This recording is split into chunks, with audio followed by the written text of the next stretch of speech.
Jaylen McClain, Steve, is in the fold from New Jersey as a top 10 to 15 safety in the country.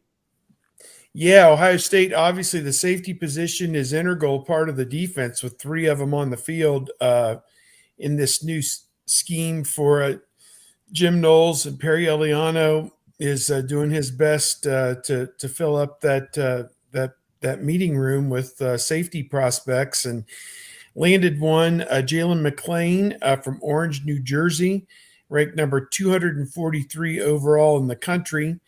And he had kind of narrowed his choices down to Ohio State, USC, Notre Dame, and Oregon.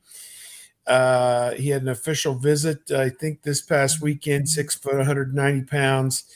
And the Buckeyes, as we said, really going after some safeties there. They've got Reggie Powers, I think, from Centerville, Ohio, is also in their sights.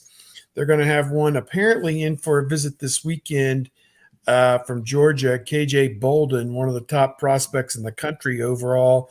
And they just had one on campus at the camp. I'm just double checking his name, Zaquan Patterson, national top 100 player from Chaminade Madonna Prep in Hollywood, Florida. I am not sure, Tony, you were at the camp yesterday. Was Zaquan, was he working out at the camp or was he just on a visit? Just on a visit, checking things out. Okay. But that's most of what we know about McClain. Obviously, guy that had some great offers, Seton Hall Prep there in New Jersey, one of the top players in New Jersey this year. And certainly, again, as we say, they're trying to build up the depth at the safety position. Kevin, anything on Jaylen McClain? Yeah, sorry, I was kind of going through and looking some of the other safeties on their board. McClain, 6 foot 185, as Steve had mentioned. Jersey football certainly produces some talent, and Ohio State really likes this guy. There's a little bit of a debate where he ranks. Some services have him as a 3, some have him as a 4. His overall composite is as a 4-star. So there's a lot to like there. I mean, I'm not ready to kind of put him into one of the positions and say this is who he is. He's an adjuster. He's whatever. But I like his film from what I've seen, and I think that it's an important get as Ohio State starts to work on its safety board. Steve had mentioned some names, KJ Bolden obviously being like the big one. Georgia's really done a lot in its recruitment of Bolden. I know there would be a lot of disappointed Ohio State fans if Bolden gets away, if you can even use that terminology, as a kid out of Georgia, who could potentially go to Georgia. I certainly like, Ohio State's pursuit of Zaquan Patterson. Might be hard to get him out of South Florida, but remember, Chaminade Madonna is the same school that produced Jeremiah Smith, and JoJo Trader's there as well. Reggie Powers, the kid out of Centerville, he's trending toward Michigan State at this point. It looked like it was really close between he and Ohio State at one point, but things have seemed to kind of go awry there a little bit.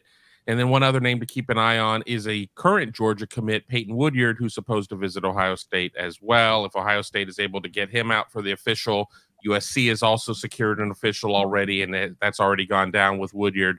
That would be a huge flip. But a lot of talent out there on Ohio State's safety board in terms of targets. It'll be interesting to see which ones kind of come to be.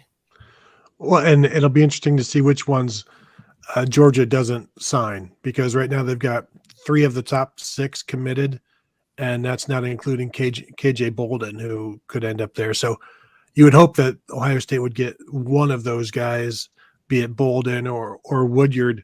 But in terms of Jaylen McClain, I'm with Kevin. Like, I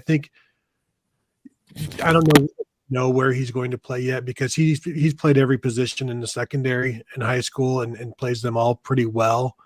So, he has experience playing corner. He has experience playing deep safety. You see him quite a bit at nickel. When you've got that kind of skill set, you put him out there and you figure out where you need him and where he ends up being best. So I think he could show up anywhere. And 3-star, 4-star, they accepted his commitment in June. So that tells you exactly what you need to know in terms of how much they like him, especially when they're still competing for so many other top safeties nationally that they went ahead and said, yeah, we'll take this guy. Yeah, I think there's still some question about Garrett Stover as well, whether he's going to be a safety or a linebacker, athlete prospect out of Big Walnut here in Central Ohio, and just the third defensive commitment out of 14 commitments. So they have a lot of work to do in building a class on the defensive side of the football. And I think that's endemic of Jim Knowles only being his second year at Ohio State, as well as Tim Walton and Perry Eliano. I think that, now is the time when they're going to start to ramp up a little bit in terms of putting some bodies on that defensive side of the football, and not only just putting bodies there, but they need difference makers as well if the Ohio State defense is going to continue its trend of upward mobility. But I will say this, you can lead a horse to water, but you can't make him drink. Just the targets that Ohio State is going after are kids that are not ready to commit yet. So everybody can sit there and say, oh, the ship is broken. Ohio State can't recruit defensive guys. And I'm like, that's not the case. They have guys that are making July, August, September decisions, December decisions. I mean, Ohio State could have a class of 25 defensive players if it wanted to. It wouldn't be the one that y'all would want, but it could go out there and get it. But it just so happens that when you're going after an Edric Houston, when you're going after a KJ Bolden, when you're going after a lot of these guys, and these guys aren't ready to commit, is that on you? Is it? I mean, it's not a case of where, you can knock your visit out of the park. You can sit there and have all of the best, but if the kid ain't ready, the kid ain't ready. So, I understand the hand wringing and I understand all the concern, but it's just a case of where it is. And some of these offensive guys were ready to commit when they were.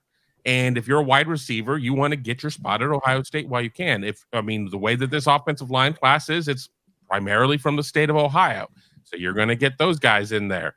You would think that maybe a Bryce West or maybe an Aaron Scott would already be on board being in-state guys.